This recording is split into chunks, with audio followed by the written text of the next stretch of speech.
Ya, Bismillahirrahmanirrahim. Assalamualaikum warahmatullahi wabarakatuh. Waalaikumsalam warahmatullahi wabarakatuh. Terima kasih terhadap para peserta Puji Santoso Training Consultant yang tetap setia ikut serta dalam menambah literasi kemampuan kita terkait pengadaan barang dan jasa. Pada siang hari ini kebetulan mungkin narasumber kita sudah tidak asing lagi bagi teman-teman MS.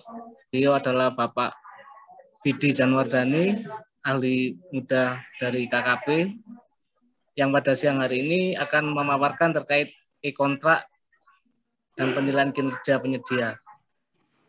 Salah satu-satunya yang sulit di kita sebagai Pokja ataupun sebagai PPK adalah pengarsipan dokumen. Dokumentasi itu yang kadang kita nggak karu-karuan, apalagi ada yang pindah kantor atau apa gitu. Tapi nanti kalau sudah masuk di sistem semua, e-kontraknya, BAST, semua ada di sistem. Sewaktu-waktu kalau ada dibutuhkan data itu 10 tahun, 15 tahun itu masih bisa dipakai. Mungkin itu salah satu keunggulan dari e-kontrak, dan nanti secara teknis akan dijelaskan oleh Pak Vidi Janwardani. Silakan Mas Vidi. Baik, terima kasih Pak Firdon. Assalamualaikum warahmatullahi wabarakatuh. Selamat siang, salam swastiastu buat Bapak Ibu sekalian. Sebelumnya terima kasih buat Pak Muji Santosa sebagai ownernya Muji Santosa Training and Consulting yang telah memberikan kesempatan saya untuk untuk menyampaikan pemikiran kita saja. Yang kedua, saya ucapkan terima kasih Pak Muklis yang telah memfasilitasi kegiatan ini. Sekali lagi, dengan adanya kegiatan ini sebenarnya sharing atau diskusi yang sehingga sekali lagi sangat bermanfaat untuk meningkatkan pemahaman kita terkait dengan pengadaan barang jasa, sehingga akan semakin bagus langkah kita ke depan, sehingga mengurangi risiko-risiko yang sebenarnya kesalahan yang tidak perlu dilakukan. Buat Pak Fadlon, terima kasih atas waktunya. Buat Bapak Ibu sekalian, salam sehat semua. Di masa pandemi ini masih belum juga berakhir, tapi kita selalu berdoa semoga ini segera berakhir, sehingga Bapak Ibu kita semua bisa beraktivitas normal kembali. Walaupun tidak bisa 100%, tapi minimal kita sudah bisa beraktivitas. Saat ini kami juga tetap melakukan aktivitas masih WFH ya, WFH, tapi kadang-kadang sekali-sekali di kantor. Kadang-kadang kangen juga di kantor kan begitu. Karena udah kesibukan di WFH sering lupa kerjaan kantor. Padahal WFH itu kan bukan untuk bukan untuk liburan di rumah, tapi kerja juga tapi di rumah. Tapi ternyata WFH ini Bapak Ibu sekalian lebih luar biasa kerjanya daripada kerja di kantor. Kalau di kantor kita masuk jam 7, pulang jam 3 selesai urusannya. Kalau di WFH rapat itu bisa 3 kali sekaligus. Jadi kita ada laptop 2 nyala semua, handphone nyala. Nah, ini repot juga kan? Nah, akhirnya yang penting iya aja kan begitu. Tapi sekali lagi kita sekali lagi bersyukur buat teman-teman yang masih sehat, semakin sehat, dan yang sedang sakit atau ini segera pulih kembali sehingga kita bisa beraktivitas kembali. Baik, tidak panjang lebar, mungkin pengantar dari saya. Sebelumnya perkenalkan, nama saya Vidi Janwardani. Saya kegiatan aktif saya di Kementerian Kelautan dan Perikanan di Biro Umum dan PBJ. Selama ini saya sebagai pengelola LPSE, tapi juga sebagai fungsional PBJ. Jadi ini juga luar biasa, antara pekerjaan dan jabatan fungsionalnya tidak nyambung. Nah, ini juga tapi itu menjadi tantangan. Kenapa? Saya harus mencari angka kreditnya di luar tupoksinya. Baik. Hari ini saya diminta Pak Muji untuk membahas terkait dengan e-kontrak. dan penilaian kinerja penyedia. Sebenarnya e-kontrak di sini secara regulasinya memang tidak diatur jelas di dalam Permen 12 tahun 2021, tapi dipayungi oleh ketentuan Keputusan Deputi nomor 9 2021 tentang penggunaan sistem pengadaan barang dan jasa. Jadi sebenarnya e-kontrak ini sebenarnya Bapak Ibu adalah memfasilitasi.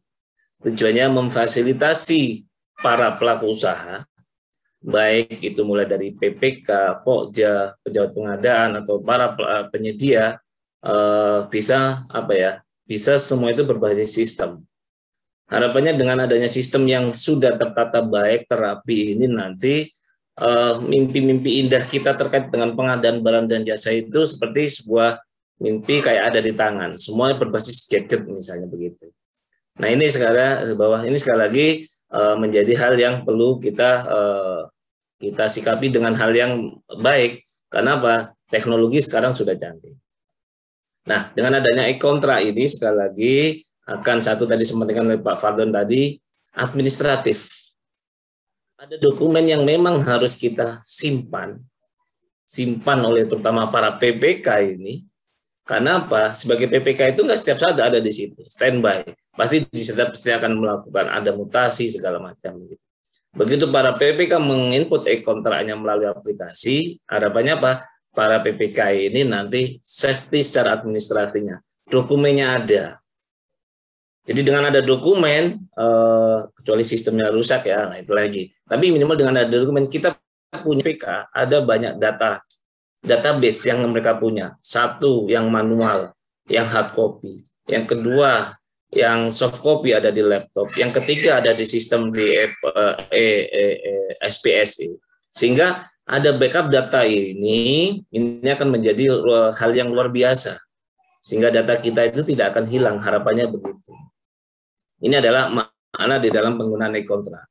Yang berikutnya adalah dengan adanya e-kontrak ini nanti sekali lagi akan menjadi mimpi yang panjang. Karena apa? Ada nanti adalah namanya, sekarang mungkin Bapak Ibu ada tender cepat.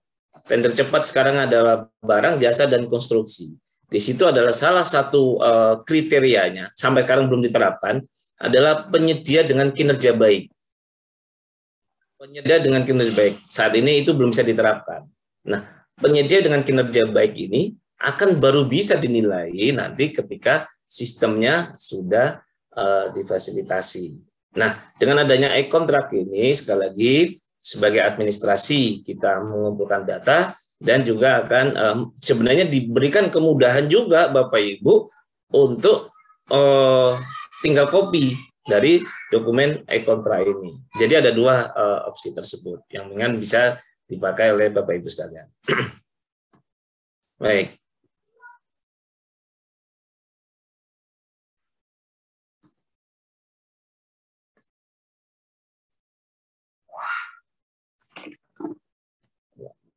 Ya.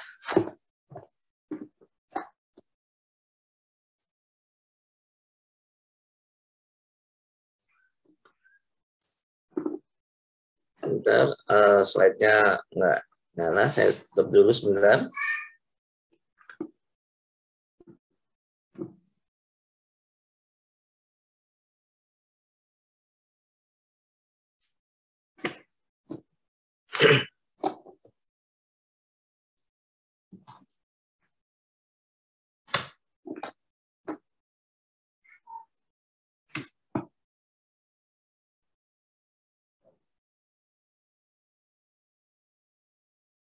Bentar ya Bapak Ibu, laptopnya tiba-tiba loading.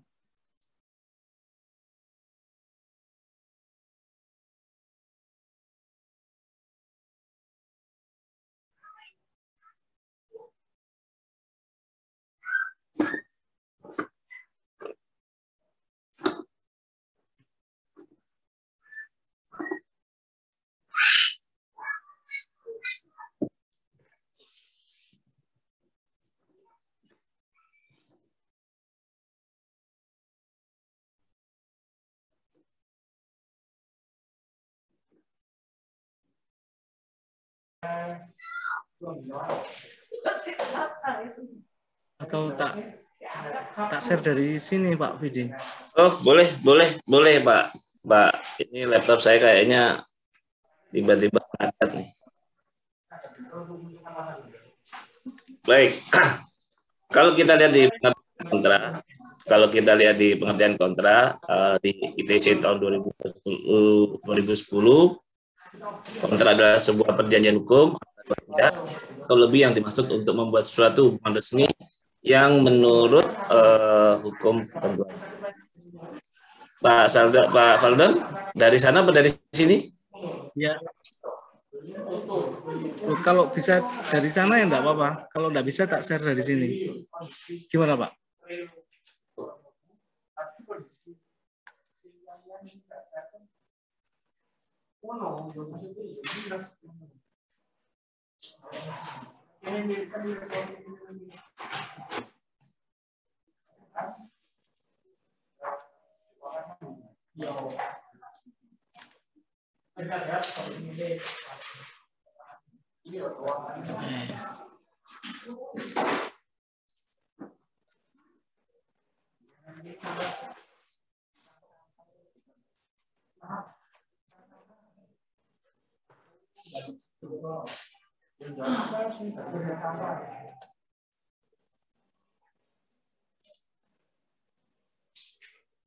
Ini Pak. Pak Vindi lah. Host, Mas Vidi? Ya. Sudah ya. host, Mas? Oke. Ya. Udah, Pak Mukhlis? Ya, sudah host, sudah. Ya, oke. Mohon maaf. Saya harus pindah ke handphone karena laptopnya tiba-tiba hang. Baik. Saya minta mungkin Pak Faldon bantu untuk slide-nya ya. Iya. Iya, baik. Iya, Pak. Baik. Dari kontra, sekali lagi kontra adalah sebuah perjanjian hukum antara dua pihak atau lebih yang bermaksud untuk membuat suatu hubungan resmi yang istilahnya yang memang harus disepakati. Nah, di dalam Perpres 16 tahun 2018 bahwa kontrak adalah perjanjian tertulis antara PPK dengan penyedia. Bapak Ibu sekalian, kalau kita lihat di gambar ini, jadi kita tidak berbicara terkait dengan proses pemilihannya.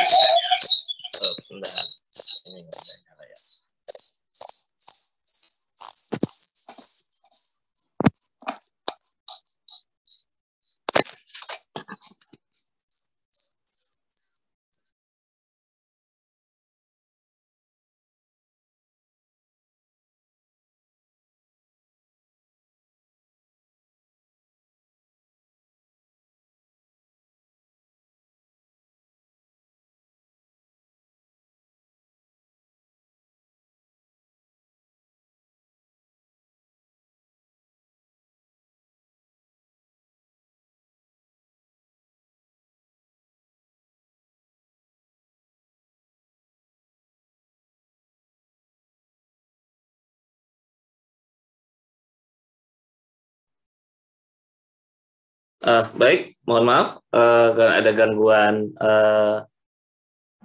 gangguan si laptop. Baik, kalau kita kontra ini kapan sih sebenarnya kita mulai? Kita mulai dari SPBBJ sampai penilaian kinerja penyedia. Nah, di sini kita akan berbicara terkait dengan SPBBJ. SPBBJ itu nanti baru akan diterima oleh PPK pada saat setelah Pokja menyampaikan berita acara hasil pelelangan. Nah, ini yang memang harus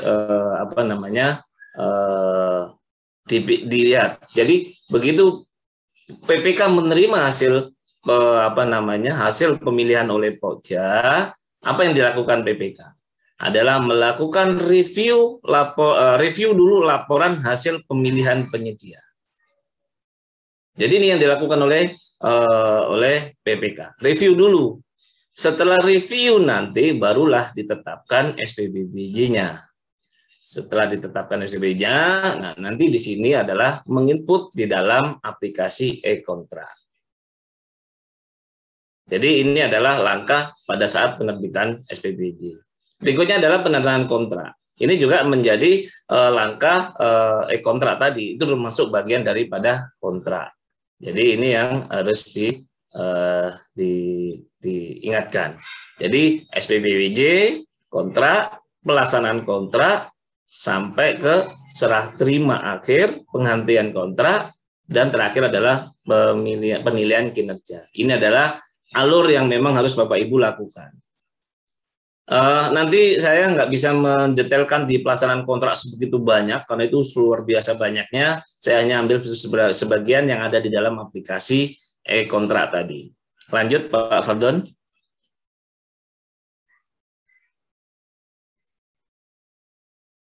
Lanjut ya. Ya, jadi kita masuk di dalam ya. Ini begitu PPK sudah menerima hasil hasil pemilihan oleh Pokja, apa yang dilakukan adalah review dulu. Jadi nggak ujuk-ujuk langsung keluarkan SPBJ, Bapak Ibu. Review dulu untuk memastikan bahwa proses pemilihan penyedia yang sudah dilaksanakan itu berdasarkan prosedur dan yang telah ditetapkan. Jadi PPK harus melakukan review ini. Benar nggak sih yang dilakukan oleh Pokja tadi? Dari mana lihat dari alurnya, dari proses unwizing sampai ke pemasukan, sampai ke evaluasinya itu dilihat oleh PPK.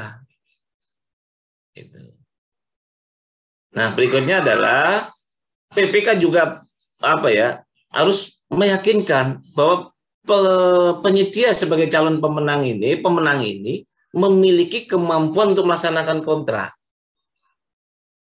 Jadi PPK itu yakin.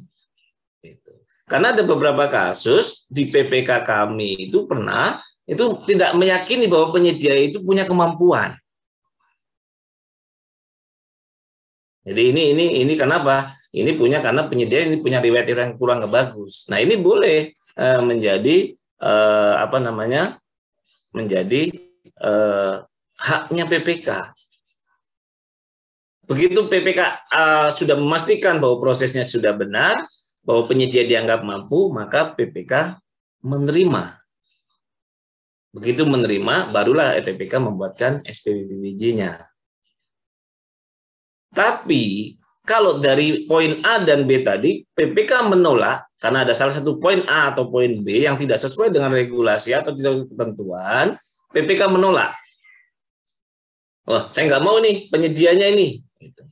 Kenapa? Ya tadi pasti ada alasannya. Nggak mau itu ada alasannya. Nggak boleh nggak ada alasannya.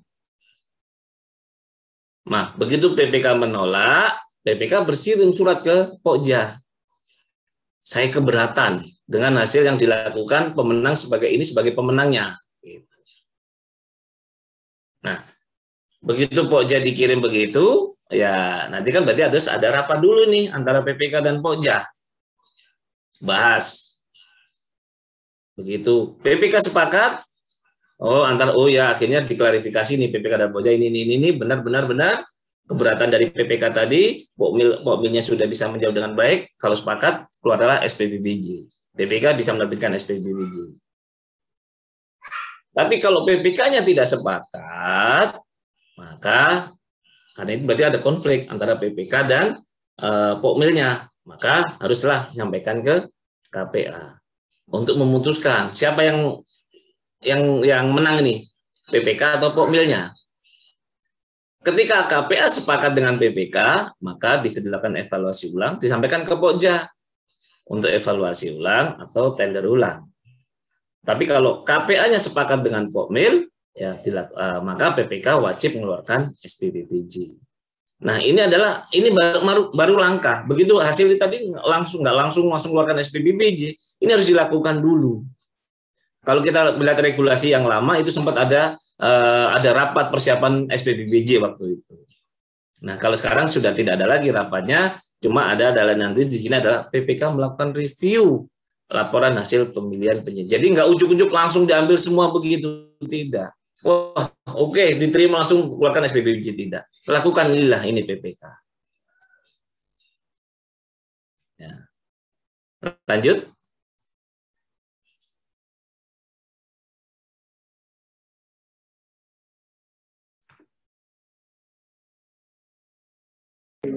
Ini Ya. Pak. Nah, ya betul. Begitu PPK sudah sepakat mengeluarkan SPBBJ, PPK cek lagi catatannya. Jangan langsung keluarkan SPBJ, cek dulu. Apakah tender atau seleksi tadi dilakukan mendahului tahun anggaran tidak?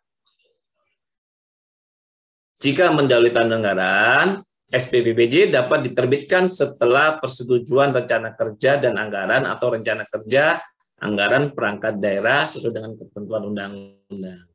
Jadi begitu sudah sepakat nih, udah keluar nih persetujuan sama-sama sepakat antara Pokja dan PPK, atau PPK sudah yakin bahwa penyediaannya dianggap mampu tadi, sudah sesuai dengan prosedur, PPK menerbitkan SPBBJ. Sebelum terbit, PPK cek lagi apakah anggarannya mendahului tahun anggaran. Oh tidak, lanjut. Gitu. Jadi itu langkah-langkah yang harus memang dilakukan oleh PPK. Baru setelah itu, lanjut Pak. Baru setelah itu PPK menginput di dalam aplikasi e-kontraknya. Jadi di sini adalah aplikasinya. Ini adalah aplikasi yang dipunya oleh PPK ini. Ada e-kontrak. Nah, di sini begitu lihat tinggal paketnya. Begitu login PPK, lihat paketnya, sebelah kanannya paling kanan ada e-kontrak. Silakan klik. Nah, begitu diklik akan muncul tambah SPBBJ. Jadi penerbitan SPBBJ ini udah clear. Masalahnya itu udah nggak ada masalah lagi nih. Begitu sudah clear, klik SPBBJ di sistemnya, lanjut.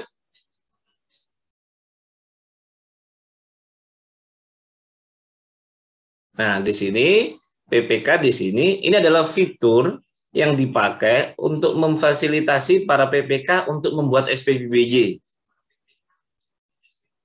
Jadi ini fiturnya, Pak, mencatat. Jadi PPK mencatat di sini. Dengan harapannya tadi itu, maka dengan Bapak Ibu mengisi e-kontrak ini, maka SPBB-nya akan terisi. Nah, bentuknya nanti draft. Nah, ketika ada pada saat begitu SPBBJ-nya mau diterbitkan, ternyata penyediaannya mundur. Ini bisa nanti dirubah. Di informasi pendukung tadi, penyedia pemenang nomor 1, cadangan 1, cadangan 2 itu bisa diganti, Pak. Nah, itu ada fiturnya. Jadi diganti. Nanti pemenangnya akan berbeda. Pemenang berkontraknya akan berbeda daripada pemenang tendernya.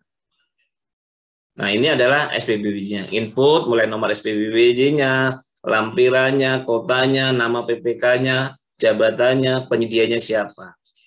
Tembusannya ke siapa? Tembusan Kapib misalnya. Ini diisi oleh PPK-nya. Terus disimpan. Lanjut.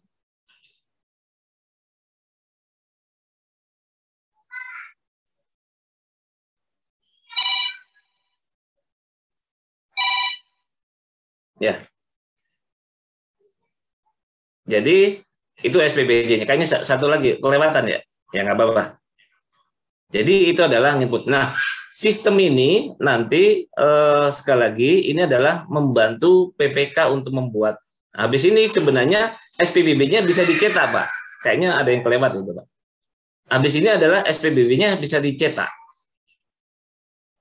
Nah, dicetak itulah nanti tinggal diganti kop, tanda tangan para pihak, tanda tangan PPK dikirim ke pelaku usaha penyedianya yang dianggap pemenang tadi, sebagai pemenang tadi.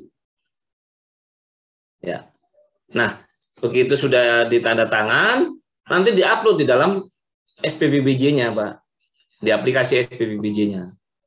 Tujuannya apa? Sekali kata Pak Ferdun tadi adalah administratif. Datanya ada di situ. Jadi data SPBBJ-nya sudah ada di situ. Jadi sudah keluar ya SPBBJ-nya. Tahap berikutnya adalah penandatangan kontraknya. SPBJ sudah keluar, sudah dikirim ke pelaku usahanya, penyedianya. Nah, apa yang dilakukan? Sebelum tanda tangan kontrak, itu adalah PPK mengadakan rapat persiapan penandatangan kontrak. Sebelum tanda tangan kontraknya. Jadi rapat dulu, Pak. Nah, pada saat penandatanganan kontrak ini, PPK ngecek dulu. Penandatanganan kontrak dapat dilakukan setelah DIPA atau DPA disahkan. Jadi catatan ini, PPK ngecek DIPA-nya sudah disahkan apa belum. Karena banyak kasus DIPA-nya belum disahkan. Terus cek lagi, ini catatan lagi, dalam hal penandatanganan kontrak dilakukan sebelum tahun anggaran, maka kontrak mulai berlaku dan dilaksanakan setelah DIPA atau DPA berlaku efektif. Jadi ini untuk yang tahun anggaran. Jadi kontrak tendernya misalnya bulan Oktober atau November, kontraknya bisa berakhir awal Desember kontraknya. Jadi kontraknya ditandatangani awal Desember, begitu DPA atau DIPA disahkan, langsung bisa tanda tangan kontrak. Tapi nanti SPP-nya atau SPMK-nya itu berlaku efektif ketika anggaran DIPA efektif. Berarti asumsinya tanggal 1 Januari misalnya. Kalau kita di APBN kan biasanya 1 Januari itu DIPA-nya efektif, maka paket tersebut akan efektif per 1 Januari. Jadi ini adalah catatan sekali lagi. Jadi pada PPK begitu mau SPB-nya sudah keluar, PPK dengan timnya mengecek lagi catatan, lihat dulu DIPA-nya disahkan atau DPA-nya sudah disahkan belum. Karena ada banyak kasus ternyata lupa DPA-nya itu atau DIPA-nya belum disahkan. Nah itu. Yang kedua cek lagi apakah kontraknya sebelum tahun anggaran atau belum. Ini adalah hal yang perlu dilakukan oleh PPK. Lanjut. Nah, begitu mau kontrak, PPK mengundang nih penyedia melakukan rapat persiapan penandatanganan kontrak. Apa yang harus dilakukan? Cek lagi. Dulu ada rancangan kontrak yang dibuat oleh PPK, difinalisasi rancangan kontraknya. Terus perubahan jangka waktu pelaksanaan. Kira-kira berubah tidak dari rancangan awal sekarang ini? Nah, ini harus dicek. Apakah melewati tahun anggaran enggak? Misalnya, karena tendernya lama atau berapa kali tender ulang, misalnya, tadinya kontraknya 250 hari, begitu mau kontrak ternyata, oh ini lewat tahun. Nah, ini juga perlu dicek. Dicek di sini oleh BPK-nya. Terus rencana tanda kontrak tanggal berapa?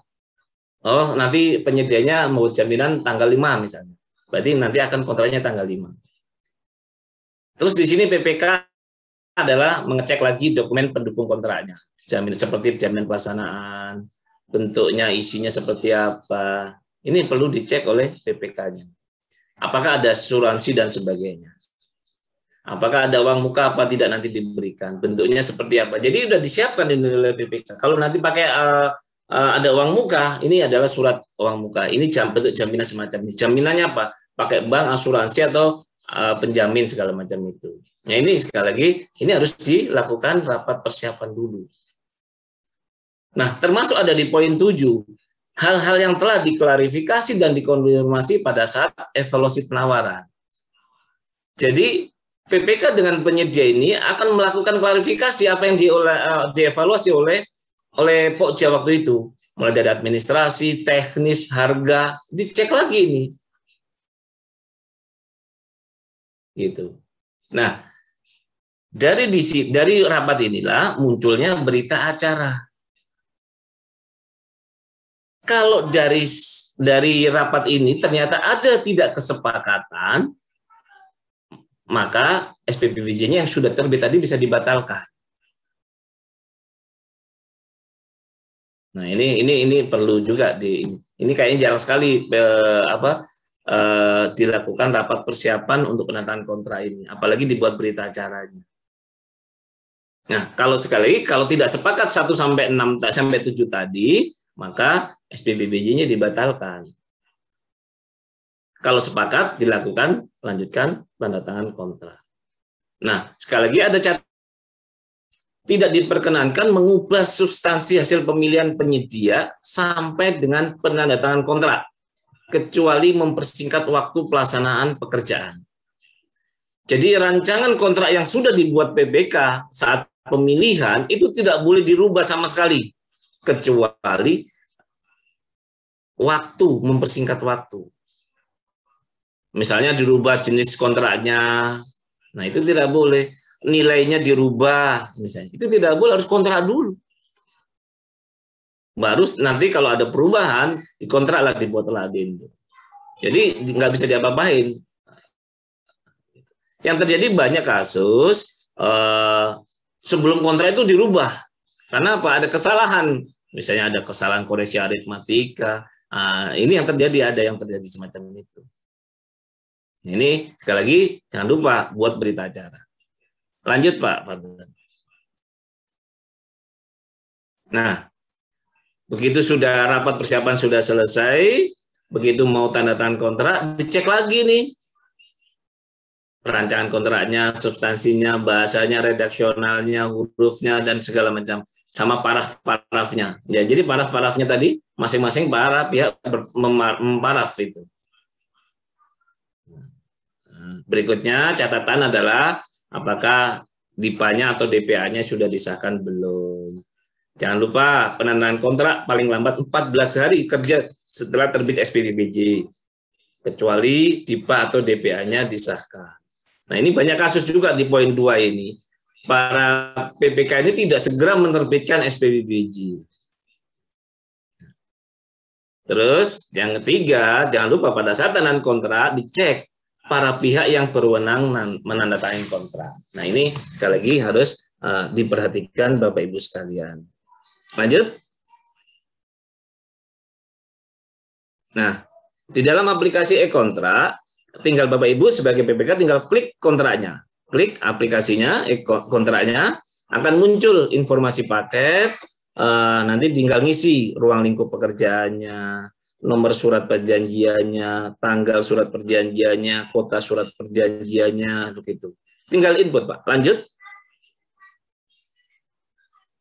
Nah, nama PPK-nya siapa, nomor SKPPK-nya siapa, nomor rekening penyedianya berapa. Ini masuk di semua. Banknya apa, ini diinput semua.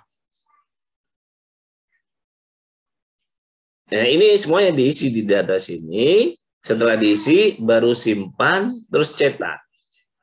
Lanjut Pak Fadlan.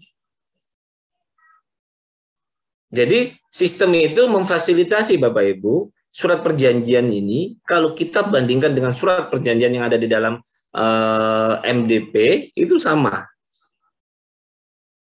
Jadi dengan adanya ini, kita tinggal copy paste, tinggal ngambil ini, begitu sudah diisi.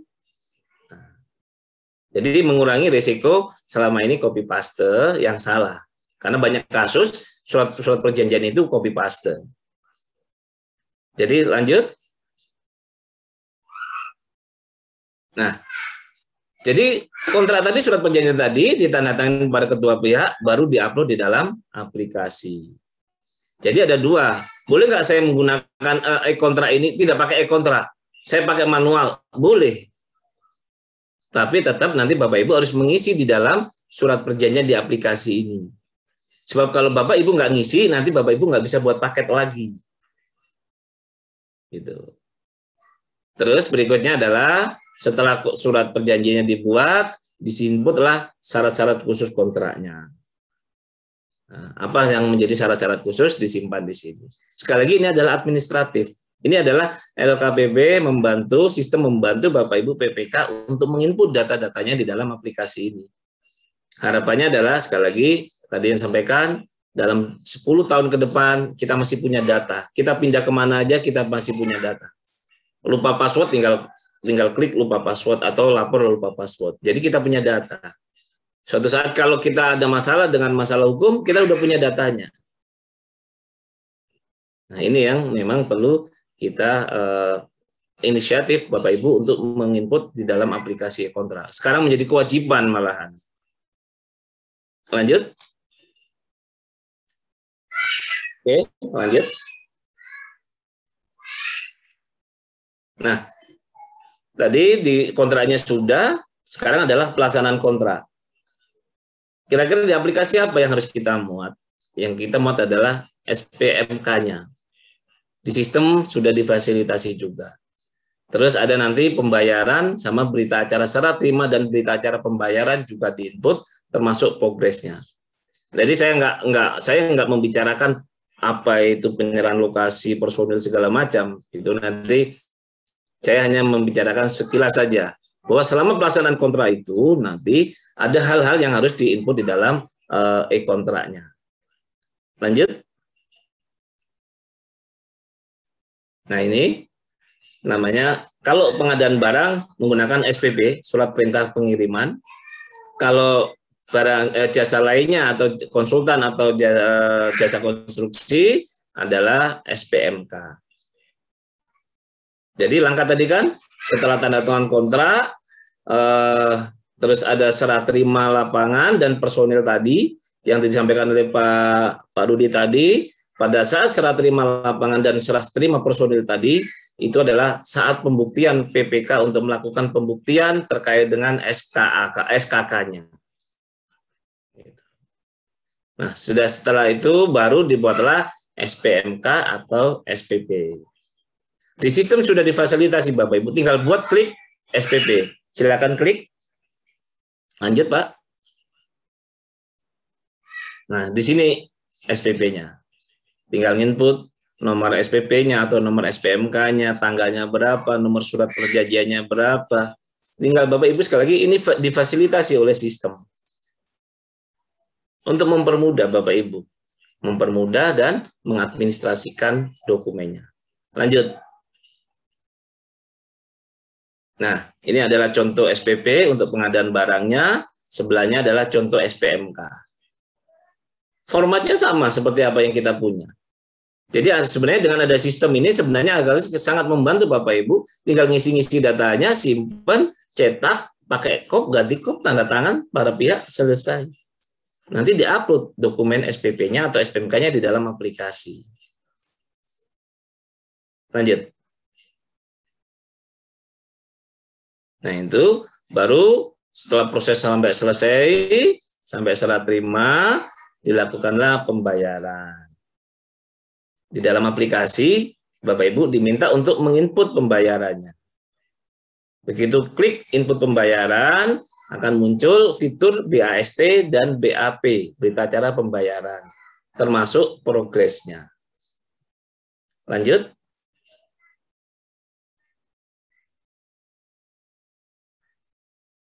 Nah, ini adalah input BAST atau BAP. Bapak Ibu tinggal input datanya. Sekali lagi ini adalah kemudahan Bapak Ibu untuk menginput di dalam aplikasinya. Ada BAST dan BAP, berita acara pembayaran.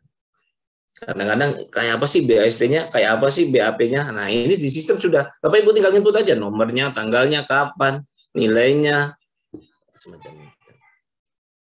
Oke, lanjut. Nah, termasuk progres fisiknya. Kenapa Bapak Ibu memberikan mengisi ini nanti akan berhubungan dengan Monef, Pak. Akan berhubungan dengan Amel. Jadi apa namanya? Data yang Bapak Ibu input ini nanti akan berhubungan dengan Monef-nya. Jadi kita tahu paket mana yang dari perencanaan, sudah tender, sudah kontrak, itu yang mana? Sudah selesai pembayaran yang mana? Nah, Bapak Ibu nanti di sini ada fitur cetak BAST-nya, Bapak Ibu bisa cetak BAP-nya. Setelah dicetak, ditandatangani kepada kedua belah, tinggal Bapak Ibu upload yang sudah ditandatangan. Jadi kita itu tidak punya BAST, dokumennya nggak tahu kemana. Nah, ini sekali lagi, ini ada sekali untuk buat apa ya? Pengamanan para PPK sendiri untuk mengumpulkan dokumen administrasinya di dalam aplikasi e-kontra ini.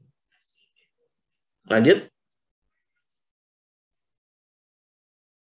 Nah, ini contoh berita acara serah terima. Boleh nggak kami menggunakan aplikasi apa format yang lain? Silakan.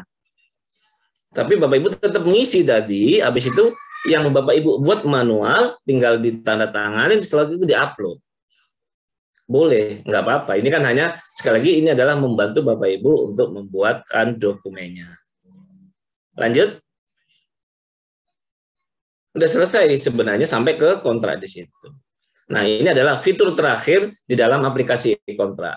Lanjut. Nah, ini adalah fitur penilaian kinerja penyedia. Kalau kita lihat dari tugas PPK adalah tugas paling terakhir adalah melakukan penilaian kinerja penyedia. Lanjut. Nah, apa itu penilaian kinerja penyedia? Penilaian kinerja penyedia merupakan aktivitas dan proses untuk mengukur kinerja penyedia dalam melaksanakan pekerjaan berdasarkan indikator yang telah ditetapkan. Nah, selama ini kita tidak pernah punya indikator yang sama. Sehingga akhirnya apa? Banyak sekali perlakuan kita berbeda di dalam menilai kinerja penyedia. Siapa yang melakukan? PPK. Jadi PPK wajib menilai kinerja penyedianya. Penilaian kinerja dibutuhkan tujuannya adalah untuk meningkatkan kualitas hasil atas barang atau jasa yang dihasilkan oleh penyedia. Harapannya apa? Nanti penyedia ini kalau sudah dinilai akan semakin termotivasi. Kalau nilainya cukup, berarti nanti wah ini nggak bisa ikut tender cepat nih. Karena apa? Tender cepat itu harus kinerja minimal baik. Nah, jadi ini menjadi semangat nih. Oh, saya harus memperbaiki kinerja saya. Nah, penilaian kinerja disahkan pada kinerja penyedia dalam melaksanakan pekerjaan sesuai dengan ruang lingkup yang telah ditetapkan dalam kontrak. Nah, penilaian kerja ini, Bapak Ibu, sudah ada ketentuannya ada di Peraturan LKPP nomor 4 tahun 2021 terkait dengan pembinaan pelaku usaha. Lanjut. Nah, tujuannya adalah sekali lagi untuk mewujudkan tertib penyelenggaraan pekerjaan dalam rangka menjamin kualitas barang atau jasa hasil pekerjaan penyedia. Kita juga akan memperoleh profil penyedia berdasarkan kinerja dalam pelaksanaannya. Ini juga bisa menjadi mitigasi risiko pelaksanaan pekerjaannya. Udah tahu kinerjanya nggak baik, berarti apa? Karena sudah jadi tetapkan sebagai pemenang, maka PPK harus benar-benar melakukan mitigasi yang benar ini. Gitu. Harapan berikutnya adalah menghasilkan umpan balik bagi penyedia untuk dapat meningkatkan kinerjanya berdasarkan pada hasil kinerja sesuai dengan kontrak. Kenapa? Penyedia begitu dinilai jelek pasti marah-marah. Kita aja kalau SKP kita dinilai jelek aja marah sama bosnya. Bos saya udah benar-benar kerja menurut kita. Nah, ini menjadi umpan balik. Harapannya apa? Dengan dinilai kita akan jadi lebih semangat untuk bekerja dengan lebih baik lagi. Dan berikutnya adalah mampu memberikan indikator peningkatan kapasitas yang dibutuhkan oleh penyedia. Harapannya dengan adanya data ini nanti para pelaku usaha itu bisa dinilai. Ini pelaku usaha ini kurangnya apa sih? Tidak memahami peraturan, tidak membaca peraturan, atau memang karena tidak mempunyai dana, tidak punya kapasitas dan segala macam. Harapannya dengan ada itu nanti ada upaya-upaya dari LKPP, pemerintah daerah, kementerian untuk meningkatkan kinerja para pelaku usaha ini. Dengan dididik, dilatih, dibantu, disupport semacam itu. Ini adalah hal yang memang harapannya dengan adanya penilaian kinerja penyedia ini. Penilaian kinerja ini prinsipnya adalah sederhana, mudah dan aplikatif, transparan, objektif dan proporsional, profesional dan berintegritas. Ini yang termaktub di dalam PLM LKPP nomor 4 tahun 2021. Nah, penilaian kinerja ini dilakukan melalui aplikasi SIKAP, Sistem Informasi Kinerja Penyedia. Kalau Bapak Ibu tadi tidak ngisi SPPBJ, tidak mengisi kontrak surat perjanjiannya, SPP atau SPMK-nya, sampai ke pembayarannya tadi, Bapak Ibu tidak bisa menilai melalui aplikasi SIKAP. Makanya ini menjadi runtutan dari awal itu. Bapak harus mengisi semua itu, baru bisa menginput penilaian kinerja penyedia. Lanjut.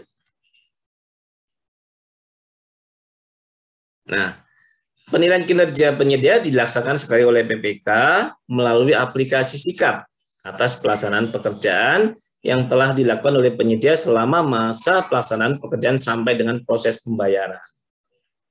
Jadi itu mulai kontrak, mulai dari serah terima lapangan, personil, semua sampai ke pembayaran itu yang dinilai. Nah, PPK dapat dibantu oleh pengelola PBJ atau tenaga ahli atau pihak lain yang kompeten di dalam menilai kinerja penyedia. Nah, enggak, kadang-kadang PPK-nya ada yang kemarin sempat ada yang menyampaikan, wah, kalau saya nilai C, takutnya digugat ini sama penyedianya ini, atau nilainya kurang. Nah, ini boleh juga PPK dibantu oleh orang yang kompeten di dalam menilai kinerja penyedianya. Nah, untuk penilaian kinerja pada e-purchasing atau toko daring dilakukan berdasarkan syarat ketentuan yang berlaku pada masing-masing toko daring. Bapak Ibu kalau yang sudah punya pernah melakukan e-purchasing, di paling akhir itu ada namanya penilaian kinerja penyedia.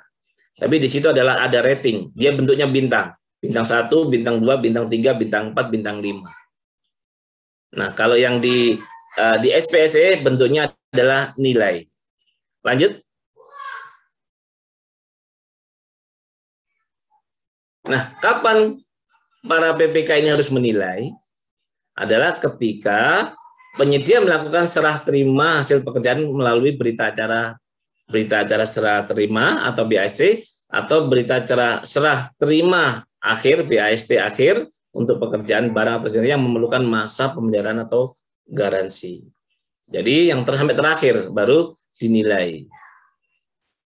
Atau pada saat PPK menghentikan kontrak karena keadaan kahar dan pekerjaan tidak dapat dilakukan atau diselesaikan, atau PPK melakukan pemutusan kontrak karena kesalahan penyedia. Ini adalah waktu penilaian kinerja penyedianya. Jadi biasanya kalau kontrak kita berakhir Desember, ya bulan Desember kita melakukan penilaiannya. Nah, ini adalah kapan waktunya. Lanjut. Nah, apa saja Bapak Ibu yang dinilai? Nah, ini sesuai dengan Perlem LKPP nomor 4, ada 4 yang dinilai.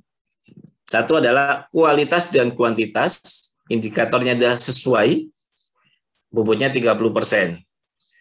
Yang kedua adalah biaya, kemampuan pengendalian biaya, nilainya 20%. Waktu, ketepatan waktu, nilainya 30%. Layanan komunikasi dan tingkat respon 20%.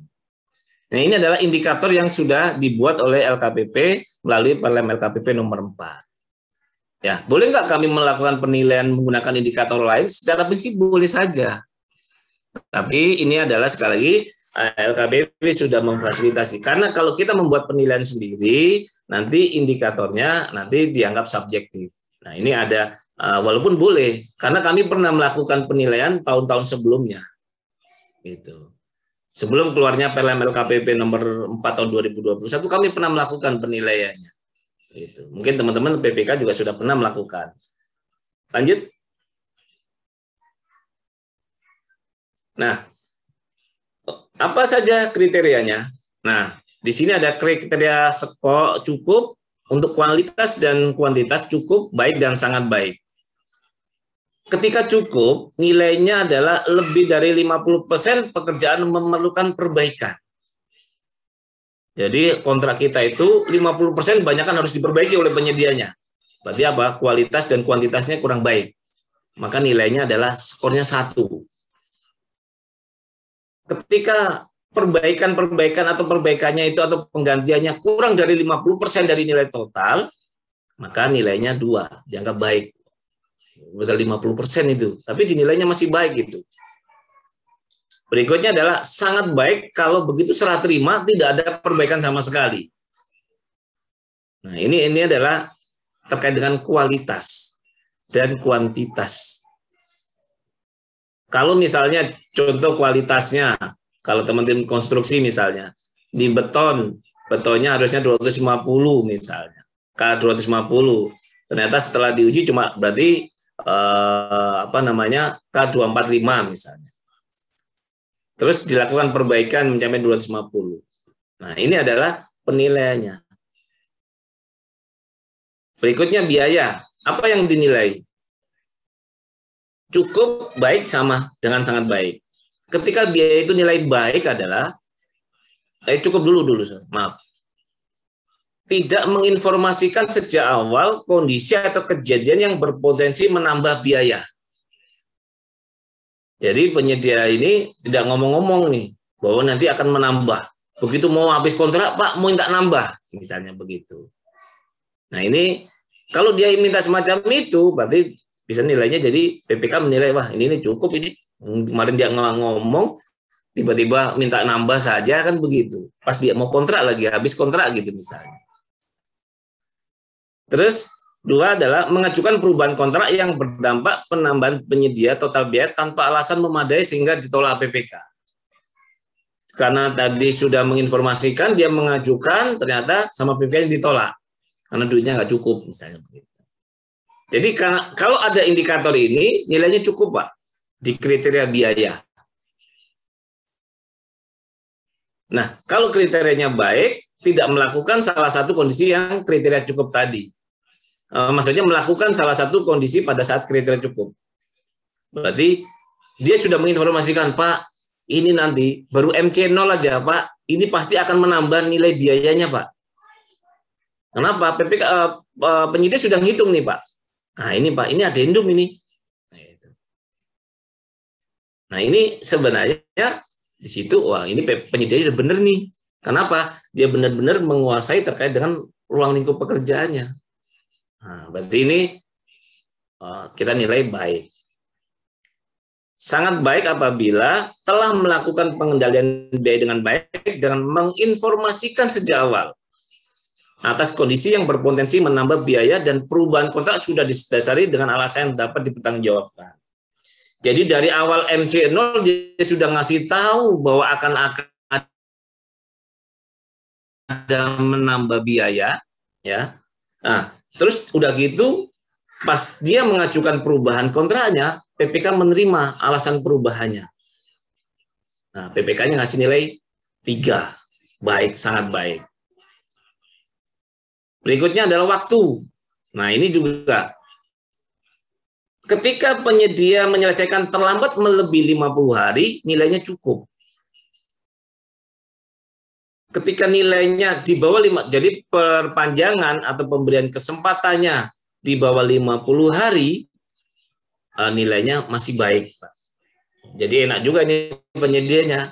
Wah, telat, nanti masih dikira nilainya baik nih. Kenapa? Di bawah 50 hari misalnya. Ini kalau kesalahan penyedia ya. Beda kalau memang peristiwa kompensasi.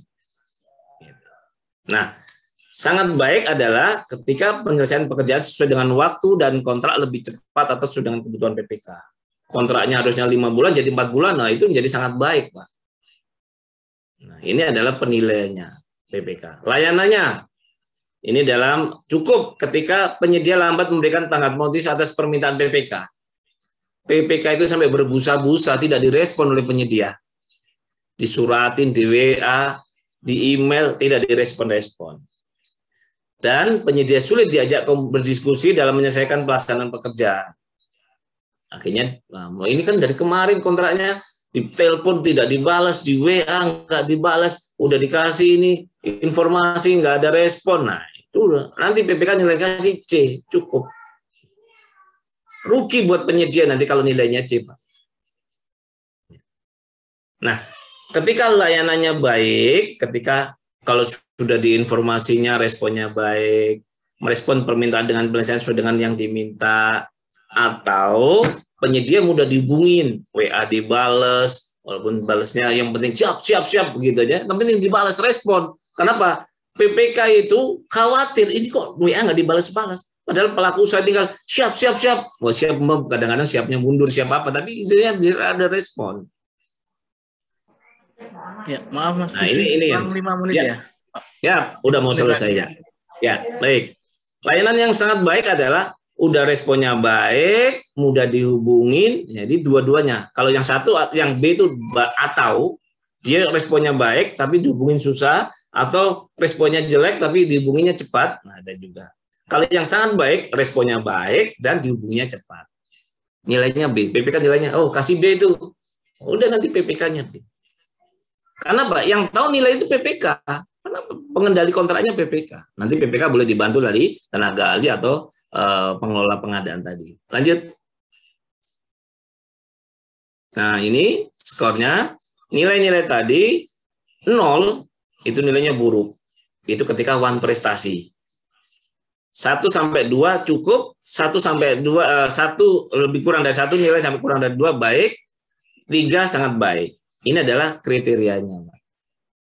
Nah, kalau sekali lagi Wan prestasi nilainya 0. Kalau Bapak Ibu nilainya cukup buat pelaku usaha, nanti tidak bisa ikut tender cepat, Pak. Ke depannya. Lanjut. Waktunya tinggal sedikit, tapi ya. Nah, sekali lagi, ini adalah reward kepada penyedia. Hasil penilaian kerja dapat dijadikan sebagai pertimbangan proses pengadaan. Harapannya nanti yang boleh ikut tender itu, misalnya, kita undang hanya yang nilainya baik. Bisa juga semacam itu nantinya. Ya, mungkin saat ini sambil jalan prosesnya gitu loh. Kita nggak ujuk-ujuk kalau sekarang pasti marah semua pelaku usahanya. Nanti ke depannya ada yang kinerja baik yang kami undang. Ya sudah. Yang nilai cukup repot juga, akhirnya nggak dapat pekerjaan. Begitu tender nilainya cukup, gugur misalnya. Nah, penilaiannya sudah diatur di dalam pedoman pemilihan penyedia sesuai dengan ketentuannya. Lanjut. Nah, ini sistemnya Bapak Ibu. Ini di fitur paling terakhir. Ini adalah pekerjaan paling terakhir PPK, menilai kinerja penyedia. Begitu Bapak Ibu klik sebagai PPK, klik penilainya, akan muncul fiturnya. Nah, paling bawah adalah berikan penilaian. Contohnya paket A. Ini ada keterangannya, total nilainya belum dinilai. Predikat kinerja belum dinilai lengkap. Usernya siapa, LPC-nya siapa, metode pemilihannya apa, kategori pekerjaannya apa, sudah dinilai belum? Belum. Jadi sistemnya sudah difasilitasi. Lanjut. Nah, di sini 4 indikator tadi ada di dalam sistem Bapak Ibu. Bapak Ibu tinggal klik saja. Berikan penilaian, berikan penilaian, berikan penilaian, berikan penilaian. Lanjut. Nah, di sini yang pertama indikator kualitas dan kuantitas. Bapak Ibu tinggal pilih 50%, di atas 50% hasil pekerjaan memerlukan perbaikan. Nah, ini tadi Bapak Ibu tinggal contreng saja. Klik kirim penilaian, tulis di sini Anda yakin, nah tulis yakin, simpan. Lanjut. Indikator komunikasi dan tingkat respon sama. Penyedia lambat memberikan tanggapan positif. Nah, nilainya kita nilai apa ini? Tinggal contreng saja, Pak. Tinggal klik, kalau sudah kirim, klik simpan. Jangan lupa klik yakin. Karena ada beberapa kasus katanya PPK-nya nggak yakin mau nilai BC ini. Nah, nanti dibawain golok kalau nilainya C gitu kan. Gitu. Lanjut. Indikator ketepatan sama, sistemnya sudah fasilitasi. Lanjut. Lanjut, ini sama, indikator kemampuan pengendalian biaya, Bapak Ibu sekali lagi fitur. Nah, nanti begitu Bapak Ibu sudah menilai di sini, akan muncul nilainya. 0,9, 0,0, 0,9, nilai terakhirnya berapa? Totalnya adalah 3. Berarti kalau 3 masih indikatornya sangat baik. Lanjut. Nah, di sini Bapak Ibu nanti akan muncul total penilaiannya, cukup atau baik. Ini sistemnya akan menarik, Pak. Nah, ini nanti kalau tender cepat itu nanti kriterianya baik, Pak, di sininya. Jadi kalau cukup dia nggak akan terpanggil di tender cepat nantinya. Makanya ini adalah penilaian kinerjanya. Nah, lagi minta para pelaku usaha bekerja dengan baik sehingga nanti nilainya baik. Lanjut. Selesai, Bapak. Untuk penilaian kinerja penyedia, nanti penyedia boleh mengajukan ke PPK sebelumnya. Pak, tolong dong paket saya penilaian pekerjaan kemarin dinilai. Mengajukan lewat surat boleh, nanti disampaikan biar nanti PPK menilai kinerja penyedia di dalam aplikasi. Ya. Kurang lebih gitu yang bisa saya sampaikan. Terima kasih. Saya kembalikan ke Pak Fardon. Ya, terima kasih Mas Widi. Tadi paparannya sudah jelas. Prinsipnya setiap tahapan itu harus dilalui. Jadi mulai SPBJ, kontrak, berita acara pemeriksaan, berita acara pembayaran, semua kalau sudah dilalui baru bisa masuk ke penilaian kinerja penyedia. Kita lanjutkan dengan diskusi. Ini sudah ada yang resen. Ya, silakan. Bu Anis Mahmuda, silakan memperkenalkan diri dulu, Bu. Bu Anis, silakan.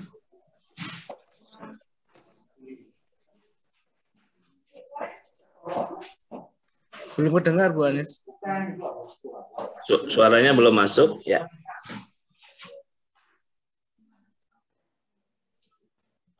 Di-unmute. Sudah ya. Di-unmute, Bu? Di-unmute, Bu. Ya, belum ada suaranya, tapi. Earphone-nya kali bermasalah ya? Ya. Tidak pakai earphone mungkin? Earphone-nya dilepas dulu mungkin, Bu.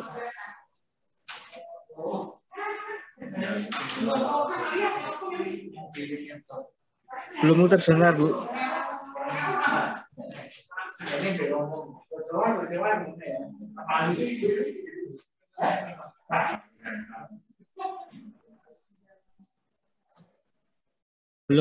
Belum terdengar, Bu Anis.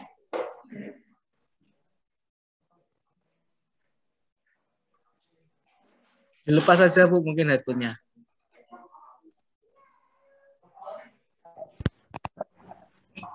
Ya. Halo. Ya, silakan. Ya, sudah dengar. Suaranya pelan ya Pak, memang Pak.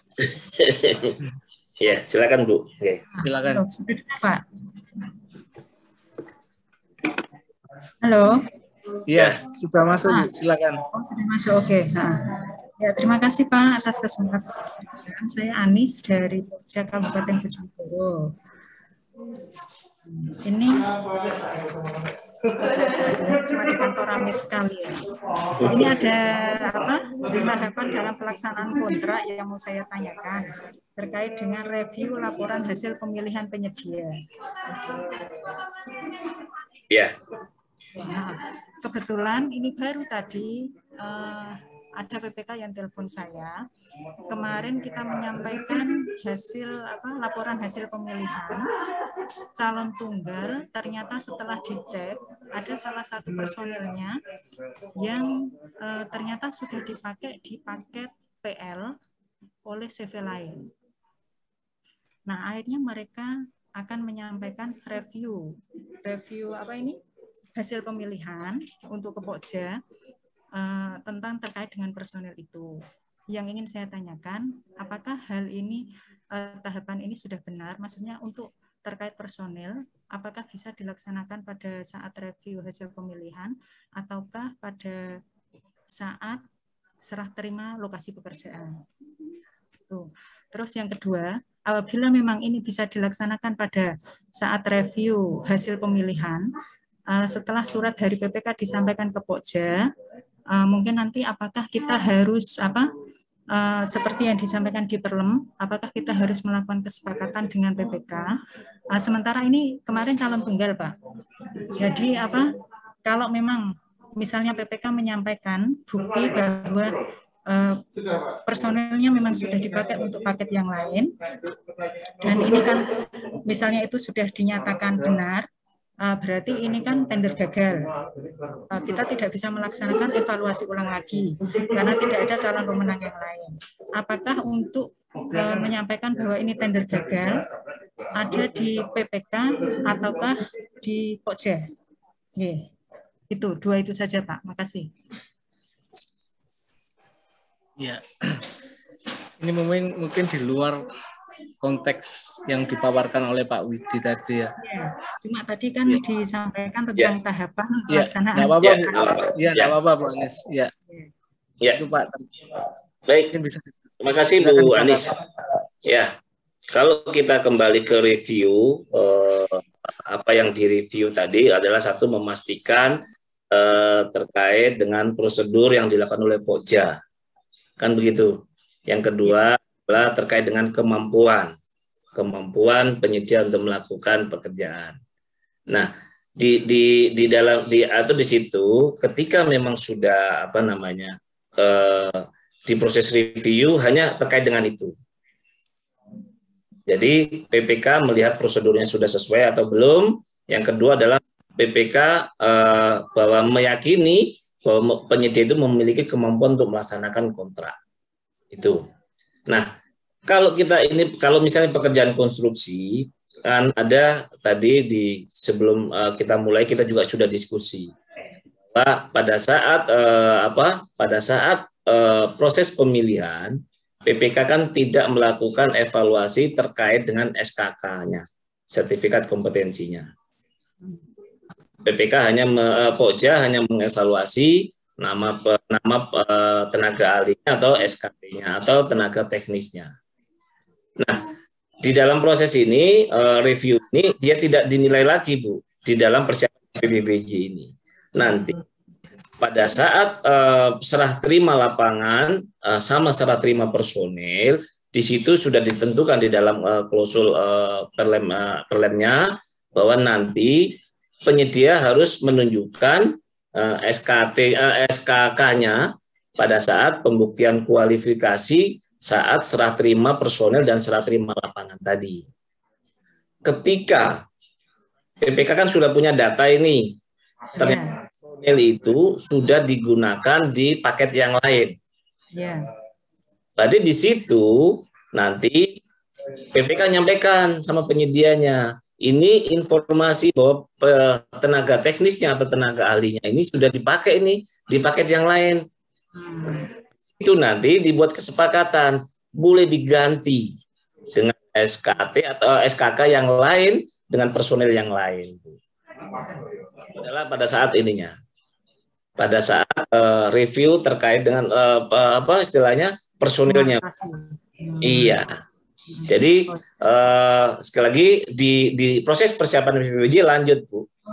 Apa? Pokja sudah melakukan evaluasinya sudah benar, administrasinya benar, teknisnya benar, harganya sudah benar, kualifikasinya sudah benar, sudah sesuai, dan memang penyedia punya kemampuan tadi, kan verifikasi juga oleh Pokjanya. Hanya karena personil ini nanti pada saat serah terima lapangan atau serah terima personilnya setelah kontrak tanda tangan, itu kan nanti disepakati di situ dilakukan pembuktian. Kamu kan kemarin kasih ini, terus PPK punya data. Penyedia tenaga ahlimu sudah dipakai nih di paket yang lain. Kan semacam itu, Bu. Ganti deh. Misalnya begitu dah. Saya lanjut kita kontrak ganti gitu bahasanya gitu. Ini saya memastikan saja, misalnya nanti PPK ini kan kebetulan belum menyurat secara resmi, Pak. Kalau PPK menyurat secara resmi, berarti kita bisa balas suratnya sesuai dengan klausul tentang review pelaksanaan pekerjaan sesuai dengan perlem ya. Iya, betul. Oke, ya sudah. Karena kan kita untuk mengecekkan personil, Pak, personil yang sama, selama ini kan kita ngecek sejauh ini aja, maksudnya kan kita proses tender ya. Jadi kita cek proses tender, kita nggak mungkin ngecek personil yang di paket PL yang di dinas lain yang jumlahnya ratusan kayak gitu. Iya, betul. Ya, betul, Bu. Jadi secara prinsip, Mbak, PPK kan memastikan prosesnya sudah benar nih, Bu, kan? Ya. Penyedia juga punya kemampuan, hanya tenaga ahli tadi karena kita baru tahu ternyata, tapi kan karena baru ketahuan sekarang tenaga ahli itu dipakai di tempat yang lain, tapi kan nanti ada serah terima lapangan dan serah terima personil lah, di situ baru dilakukan negosiasi atau klarifikasi bisa diganti dengan personil yang lain. Iya, tapi dengan kualifikasi yang sama gitu loh, Bu. Perlu dicek juga apakah pekerjaan ini tumpang tindih dengan pekerjaan tenaga yang lain tadi. Dia dipakai di tenaga lain. Apakah personil ini harus stay dengan pekerjaannya di situ, ruang lingkupnya ini juga harus dipertimbangkan juga. Terus jarak juga misalnya, ternyata jaraknya misalnya berdekatan dengan pekerjaannya kan, dan dia masih memungkinkan untuk mobilitas misalnya semacam itu. Nah, sekali lagi tenaga ahli atau tenaga teknis ini harus dicek juga istilahnya tadi. Dia masih memungkinkan nggak dengan 2 tempat ini misalnya, kan bisa juga itu. Nah, kalau karena kan beda lagi kalau dengan konsultan pengawas. Konsultan pengawas kan standby di situ misalnya.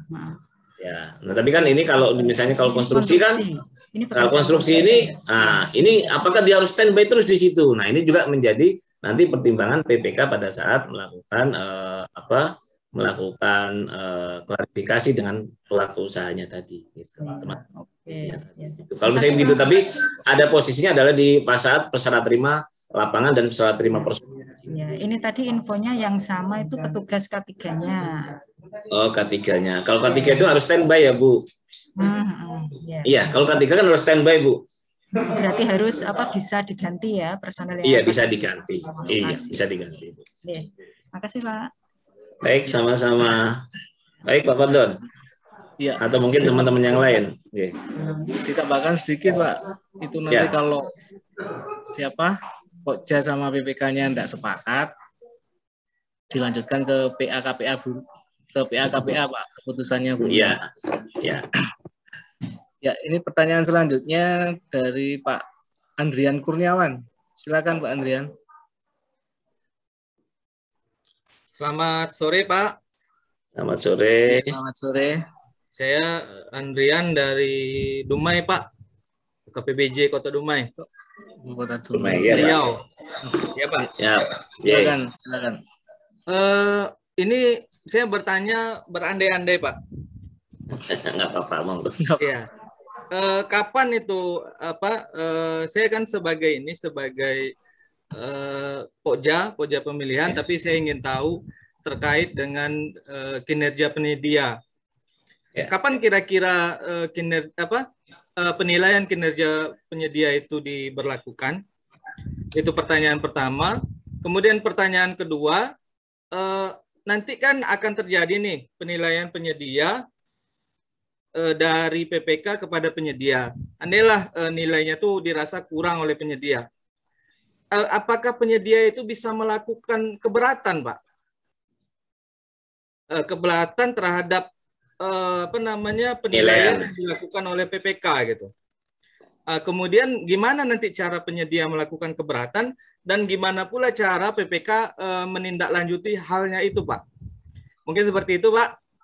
Terima kasih, selamat sore. Selamat sore. Baik, Pak Adrian, Dumai. Kami punya satker di Dumai, Pak, Politeknik Dumai. Ya. Baik, Pak Adrian. Kapan kinerja di saat ini sebenarnya di sistem SPC 4 di versi terakhir itu sistem ini sudah ada, Pak. Jadi begitu sudah ada, sudah fiturnya bisa diklik tadi itu penilaian kinerjanya, jadi sudah bisa menilai, Pak. Jadi begitu pekerjaan sudah selesai, BAST akhir sudah selesai, PPK menilai kinerja penyedianya. Kalau memang tidak dinilai, nanti penyedianya mengajukan ke KPA-nya, ke PPK-nya, Pak, tolong dong dinilai kinerja penyedia. Nah, kalau sebenarnya kan kita di sistemnya saat ini, kalau di 4 titik terakhir ini di versi latihannya sudah bisa, Pak. Tapi informasi teman-teman rencana akan muncul di versi 4.5 nanti, fitur itu akan lebih finalnya. Tapi saat ini di versi latihannya itu sudah bisa diuji coba. Buat Pokjanya, buat PPK-nya itu bisa diuji coba, Pak. Tapi kalau sekarang BPK-nya sudah fitur penilaian kinerjanya begitu diklik sudah muncul, silakan melakukan penilaian, Pak. Tapi sekali lagi pada setelah BAST atau BAST akhirnya. Ya, satu. Yang kedua, tadi yang PPK ketika penyedia merasa keberatan dengan penilaian PPK, penyedia boleh mengajukan, Pak. Jadi begitu dinilai kurang misalnya, penyedia bisa mengajukan surat. Nah, tadi kan indikatornya sudah jelas ya, Pak. Ada 4 tadi indikatornya. PPK kan pada saat menilai pasti harusnya istilahnya realistis. Realistis itu memang benar-benar misalnya. Kalau udah jelas misalnya waktu, udah jelas ini karena kesalahan dia, misalnya kesalahan dia nilainya jadi cukup, misalnya karena apa? Dia sudah melaksanakan pekerjaan menambah waktu di atas 50 hari. Karena kesalahan penyedia, kan berarti pemberian kesempatan. Apa yang mau dikomplainkan dia? Kan begitu. Itu jelas indikatornya. Kalau dia misalnya nilainya, nah ini di atas yang waktu misalnya. Ketika dinilai cukup, ketika pekerjaan terlambat 50 hari. Nah, kan PPK tidak bisa semena-mena menentukan, saya ngasih cukup, karena telat sehari. Misalnya. Nah, itu kan nggak masuk kriterianya. Ya toh? Nah, disinilah ketika ada PPK dengan semena-mena tadi memberikan penilaian yang tidak sesuai, penyedianya bisa mengajukan keberatan terkait dengan penilaian yang dilakukan oleh PPK. Dasar PPK punya dasar kan? Penyedia ini bukan sekedar omongan, ada dasar gitu. Ya toh, Pak Andian. Ini maksud saya ini indikator-indikator ini penilaian keterangan indikator itu ini kalau menurut saya bisa dibuktikan. Ini misalnya pekerjaan di 50%. Untuk perbaikannya udah di atas 50%. Wah, itu kan banyak banget itu, Pak, misalnya. Nah, ini kan sudah ketahuan datanya. Kalau penyedia keberatan nih PPK punya bukti atau karena PPK-nya salah, nah itu perlu di. Jadi boleh nanti Pak mengajukan keberatan. Begitu mengajukan keberatan Pak, nanti PPK untuk perbaikannya dia nggak bisa, dia harus melapor ke LKPP. Nanti melalui LPSC dia lapor untuk diperbaiki terkait dengan penilaiannya. Sistemnya begitu Pak. Karena nanti jangan saya nanya nanti diubah-ubah sendiri begitu. Jadi harus ada alurnya begitu. Kurang lebih begitu Pak Andrian. Jadi penyedia boleh mengajukan keberatan karena tadi PPK-nya karena tadinya sahabat karib terus tiba-tiba musuhan gitu kan. Akhirnya dinilai C semua gitu kan. Nah, untuk ini baru satu paket Pak. Satu paket nanti LKPP itu di dalam Perlem 4 itu kalau nggak salah nanti. Jadi bukan nilai cuma satu PPK Pak. Nanti ada beberapa PPK. Nanti baru di-match-kan. Bisa saja yang di sini nilai C, yang nilainya B, jadi bisa jadi B juga begitu. Indikatornya begitu, Pak. Jadi enggak satu pekerjaan, Pak. Nanti ada beberapa pekerjaan baru akumulasi gitu. Gitu. Kalau saya ingat saya dulu Pak Direktur dulu menyampaikan dulu ada minimal ada 3 penilaian. Sehingga penyedia itu dinyatakan tidak baik. Misalnya gini, dia dapat 3 paket. 3-3-nya nilainya B, oke aman. Satunya C, 2-nya B, berarti kan tetap menjadi akan baik juga kan begitu. Jadi tidak satu Pak, nanti ada beberapa paket yang akan dijadikan satu gitu Pak penilaiannya. Kurang lebih gitu Pak Andrian. Izin Pak. Ya. Berarti untuk penyedia ini dia dinilai tidak dalam satu paket seperti yang Bapak bilang tadi, beberapa paket. Iya, kalau nanti satu paket itu nanti kayaknya kesannya subjektif, Pak. Oh gitu ya? Ya. Makanya coba Pak Afdon ke bawah lagi, Pak. Ke bawah lagi, ada tadi fitur lagi, Pak. Lagi di aplikasinya tadi. Terus ke bawah lagi, ada nggak tadi? Nah, terus ke bawah lagi. Oh, terus ke bawah lagi, Pak. Terus lagi. Terus. Coba satu lagi Pak. Oh, belum ya? Belum. Di situ ada Pak nilai indikatornya, ada nilainya. Boleh satu lagi Pak? Pak. Satu lagi. Nah ini, terus kembali ini Pak. Ya ini ada total penilaian Pak. Nah ini nanti akan ada total penilaian 1 cukup. Berarti ini ada yang udah nilai ini 2 PPK nilainya baru cukup atau 4 paket misalnya. Nah ini yang akan menjadi indikator dia nilainya cukup baik di situ Pak. Jadi bukan 1 paket saja. Ini jadi dari 4 paket 2 PPK nilainya yang baru nilai berapa? Misalnya baru 1 dia nilainya cukup Pak. Karena dia akan dibandingkan. Gitu Pak Adrian. Ya. Ya. Pak. Saya kira sudah jelas untuk Pak Andrian. Ya. Untuk selanjutnya Pak Kris Klaten. Ya, terima kasih Pak. Kris, ya Bu Kris. Silakan Bu Kris. Sehat Bu Kris? Sehat Pak Muklis ini. Gimana Bu Ya, Kris? terima kasih.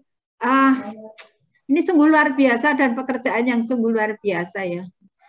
Untuk saya kan kebetulan PPK gitu ya, PPK. Dan dengan seperti ini memang sekarang kami tidak bisa ngeklik lagi kalau misalnya kita tidak melakukan e-kontrak. Kami kemarin itu bahasa Jawanya gendadapan gitu ya. Karena biasanya kan kita tidak melakukan itu. Ya. Karena kalau kita tidak melakukan e-kontrak, memang paket yang lain kami tidak akan mungkin bisa kita laksanakan. Apa betul yang dikatakan Pak Widi tadi betul sekali gitu ya.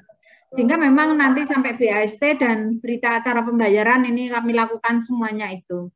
Ya, jadi pertanyaan saya memang penilaian kinerja penyedia ini yang saya tadi pertanyaannya dengan Mas Andrian tadi hampir sama gitu ya.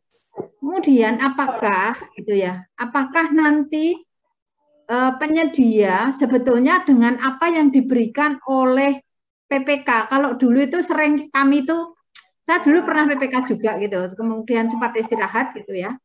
Kemudian kami kan membuat surat nih dari kontraktor, dari para penyedia untuk penilaian kinerja gitu ya. Kemudian kadang memang saat kemarin-kemarin maupun kinerjanya bagaimanapun juga, misalnya nggak baik pun mereka bisa membuat kinerja di tempat lain baik. Jadi di tempat saya nggak baik, di tempat lain baik, sehingga dia di tempat lain itu digunakan. Apakah dengan sistem ini nanti, saya tuh aduh kok dapat penyedia ini gitu ya.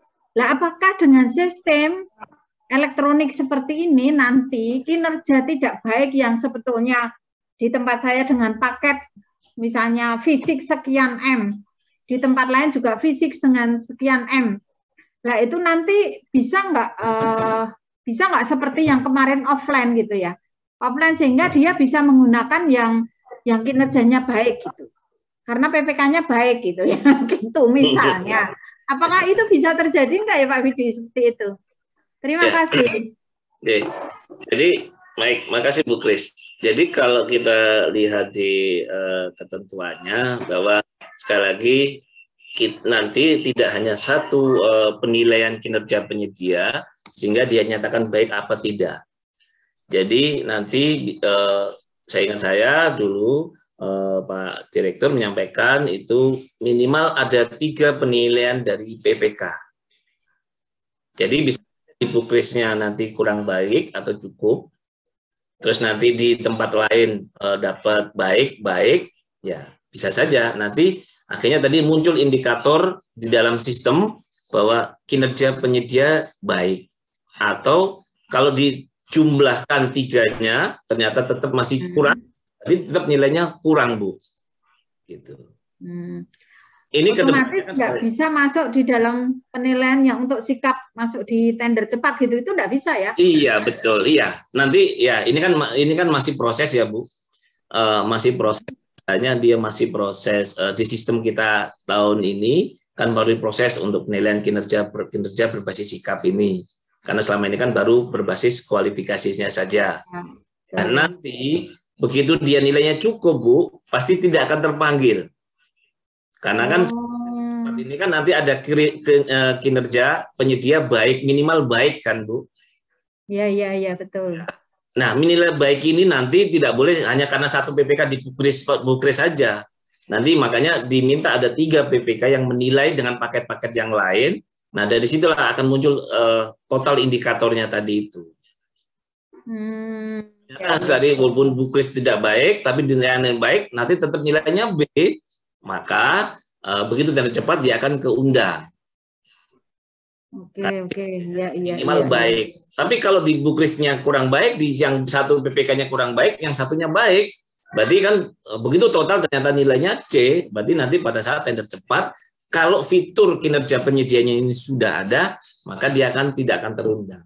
Kurang lebih begitu, Bu. Gini Pak Fidi, kalau itu tender cepat oke, terseleksi ya. Ya. Kalau Ya. misalnya tender Biasa. umum biasa Ya. gitu ya, Ya.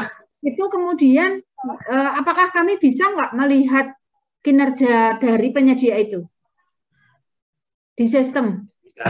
Harusnya bisa, Bu. Harusnya bisa.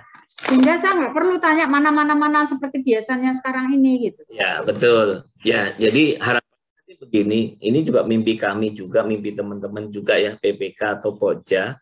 Nanti pada saat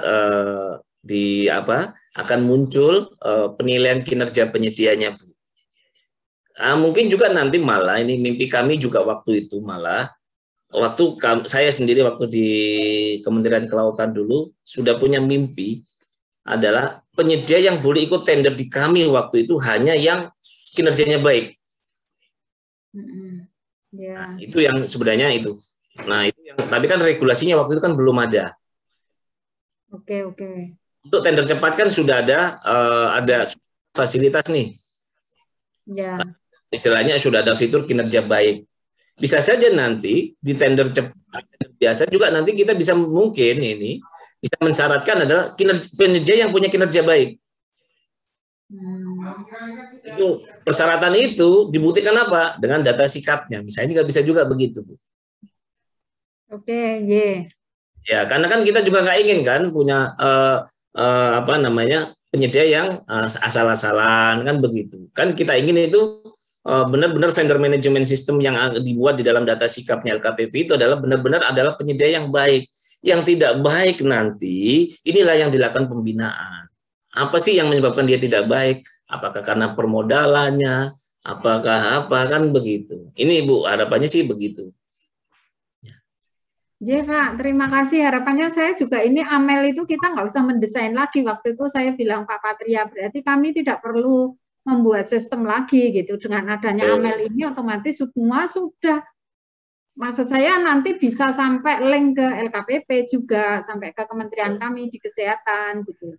Ya, harapannya begitu Bu. Termasuk kami harapkan juga adalah mungkin mudah-mudahan sesegera mungkin adalah SKP, sisa kemampuan paket.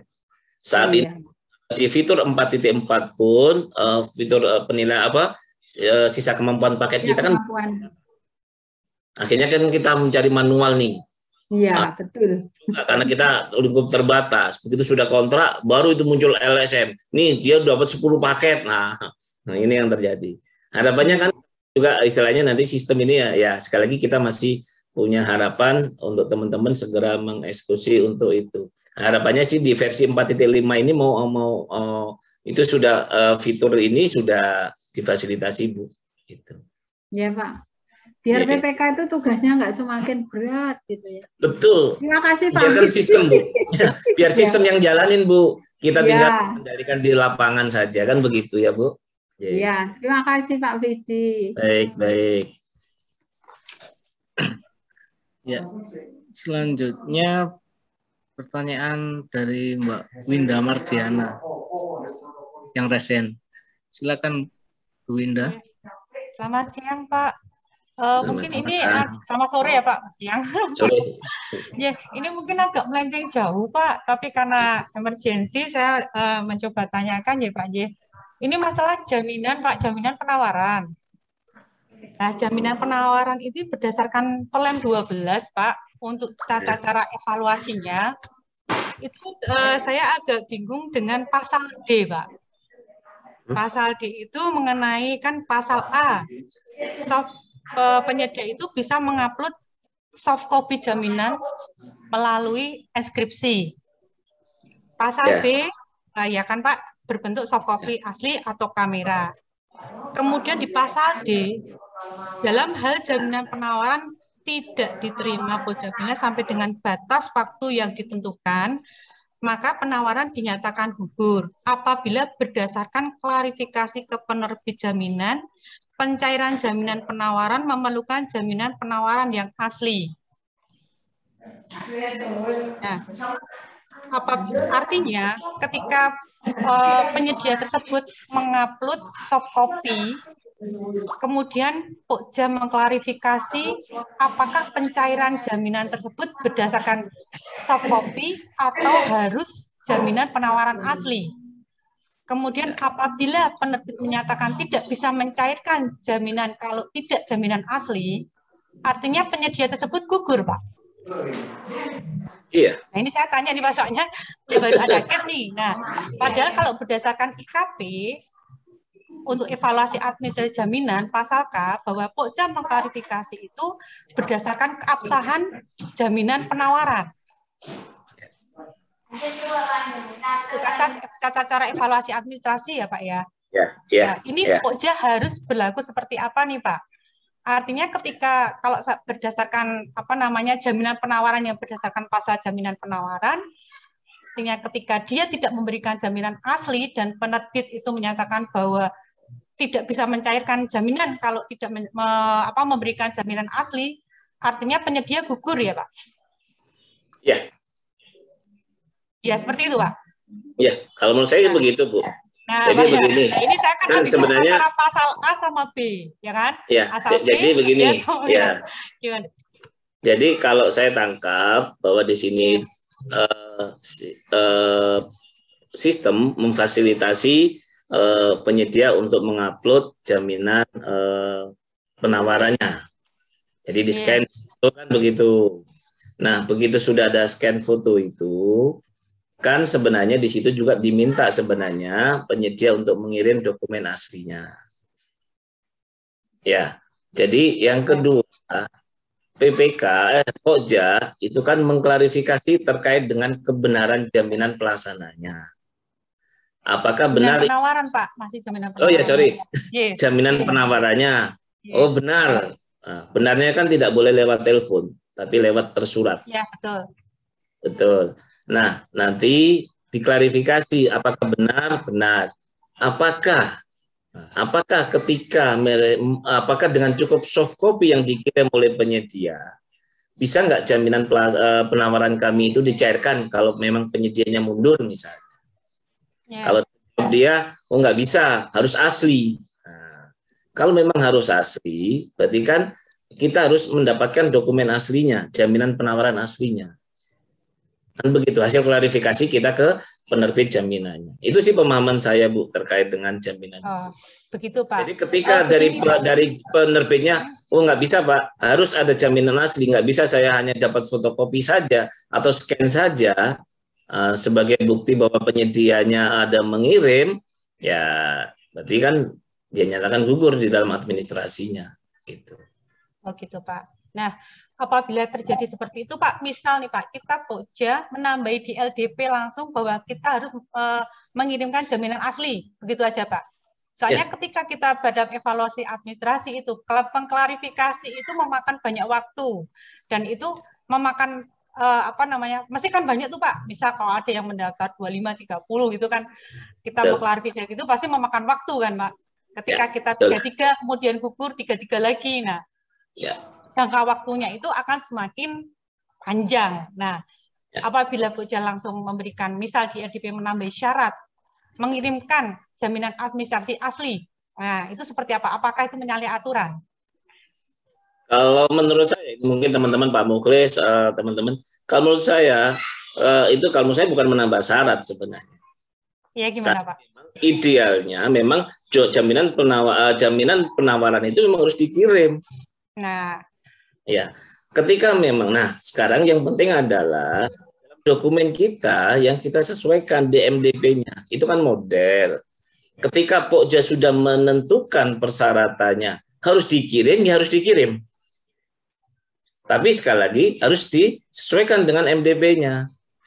Maksudnya MDP-nya ya jangan di situ boleh scan, boleh foto. Terus nanti, nah maksud saya di dokumennya itu yang kita modifikasi kan boleh itu. Kan boleh di situ. Yang penting sekali lagi itu terstate dengan dokumen yang jelas. Jangan sampai ada scan sini, ada double, akhirnya membuat ambigu pelaku penyedianya. Ketika itu sudah terstate dengan baik dan itu dijelaskan pada saat unwitching, harapannya adalah para pelaku usaha ngerti Ini adalah menjadi ketentuan kita. Ketika dia tidak ngikutin regulasinya, ya kalau saya gugur.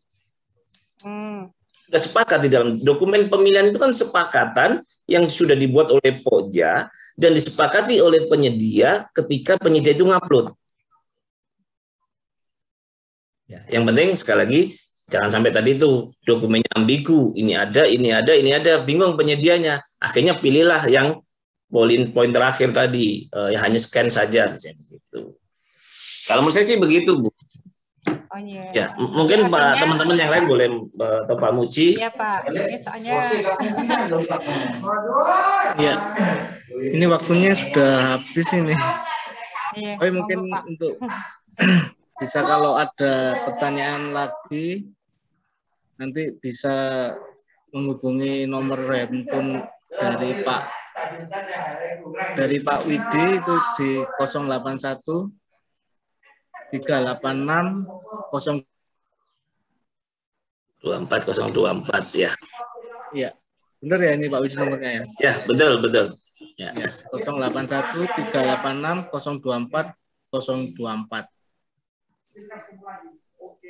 Ya, mohon maaf Bapak Ibu mungkin ada yang resen atau tadi yang Bu Winda ada yang belum, masih perlu pendekatan masih perlu justifikasi lagi, mungkin bisa disampaikan di grup MS, bisa dibahas di sana karena kita sudah lebih dari 8 menit. Mungkin Pak Widi bisa memberikan closing statement, Pak. Silakan Pak Widi. 1 menit saja Pak Widi. Mungkin sebelum saya, mungkin Pak Muji dulu kali, Pak. Mungkin ada masukan dari Pak Muji, Bang Faldon. Iya, ya coba sih Kak Pak Muji. Pak Muji. Ya. Pak Muji ini masih ada. Iya Pak, silakan Pak Muji.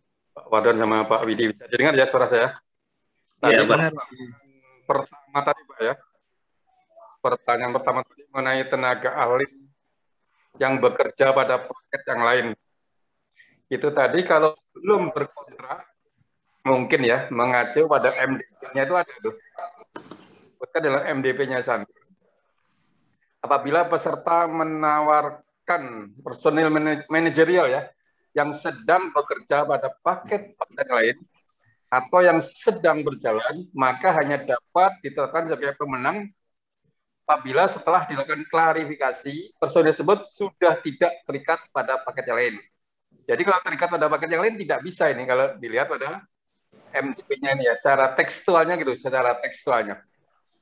Kemudian ketentuan hanya dapat ditetapkan sebagai pemenang pada satu paket pekerjaan konstruksi, sebagaimana dimaksud dalam penjelasan tadi di atas, dikecualikan kalau itu adalah sebagai apa? Kepala proyek atau general superintendent dengan tentuan maksimal 3 paket. Atau yang kedua, jadwal penugasan tidak tumpang tindih, tidak overlap. Yang ketiga, ada personil cadangan yang diusulkan. Tetapi kalau itu sudah berkontrak, ya, karena dia sakit, karena meninggal dunia, bisa diganti dengan yang setara ya. Berikutnya mengenai proses ini tadi ya, penilaian kinerja ya. Kalau menurut saya ini masih bisa menimbulkan subjektivitas. Jadi kemarin saya mengusulkan agar yang ini pakai aplikasi aja lah. Jadi kalau dia menyampaikan berita acara serah terima sebelum tanggal berakhir kontrak, selesai 100%, langsung otomatis aplikasi yang menilai, bukan PPK yang menilai. Ya itu. Ya, nanti kita lihat lah. Maka ketika ide saya tidak bisa diterima seperti itu, ya mungkin tadi pertimbangan 3 paket bisa jadi pertimbangan ketika masih bukan aplikasi ya. Berikutnya mengenai jaminan penawaran, yaitu harus disampaikan Pak asli kepada Pokjanya untuk paket-paket yang di atas 10 miliar ya. Demikian yang saya sampaikan, mudah-mudahan sampaikan Pak Widi ini berguna ya. Kita selalu tidak tuntas ini ya. Maka akan kita adakan lagi lah berikut-berikutnya, mudah-mudahan akan dapat memberi pencerahan pada kita semua, pembelajaran pada kita semua.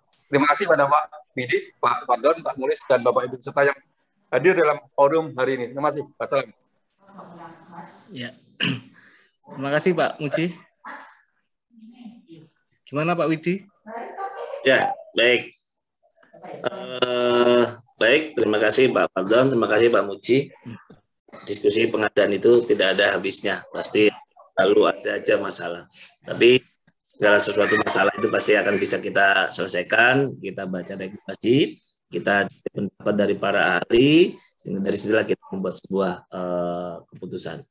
Yang pasti di dalam materi ini satu adalah kalau saya secara pribadi mengingatkan buat para PPK, mulailah kita menginput data e-kontrak. Karena kalau kita tidak menginput data e-kontrak, maka PPK tidak bisa membuat paket baru lagi. Otomatis akan mengganggu kinerja pekerjaan berikutnya. Yang kedua adalah dengan adanya e-kontrak, Bapak Ibu sebagai PPK akan semakin terlindungi secara administrasi data. Karena datanya ada di dalam sistem yang sudah dibangun, sehingga suatu saat nanti ketika kita membutuhkan data itu, kita bisa ambil kapan saja, di mana saja, sesuai dengan kebutuhan. Yang berikutnya adalah buat PPK, lakukanlah penilaian kinerja penyedia ketika fitur penilaian kinerja penyedia sudah ada. Untuk para pelaku usaha yang belum dinilai, silakan mengajukan penilaiannya ke para PPK yang menerbitkan yang berkontrak. Sehingga nanti semakin ke depan sistem pengadaan barang jasa ini sudah berbasis sistem, sehingga akan mempermudah proses kita. Kalau Pak Muji selalu menyampaikan, kita jangan sibuk urusan tender-tendernya saja, tapi kita sibuklah dengan outputnya. Itu yang memang harus menjadi kedepannya. Harapannya LKPP sudah akan memimpikan begitu, sehingga kita fokus ke output kita kerjakan. Kurang lebih itu yang bisa saya sampaikan. Sebelumnya mohon maaf, mungkin di paparan saya tidak kurang berkenan, apalagi tadi ada gangguan di jaringan sehingga tidak bisa optimal. Tapi mudah-mudahan dengan adanya ini bisa memberikan gambaran yang singkat untuk sama-sama kita bersama-sama memahami sama terkait dengan pengadaan barang dan jasa itu. Baik, itu terima kasih. Saya kembalikan ke Pak Faldon. Ya, terima kasih Pak Fidi Januardani yang telah menyampaikan paparan pada sore hari ini. Dan terima kasih juga Pak Muji. Saya selaku moderator Fardon Mujiantoro dari UKPBJ Kota Batu. Mohon maaf bila dalam mengawal pemaparan tadi ada yang kurang berkenan. Saya akhiri. Assalamualaikum warahmatullahi wabarakatuh.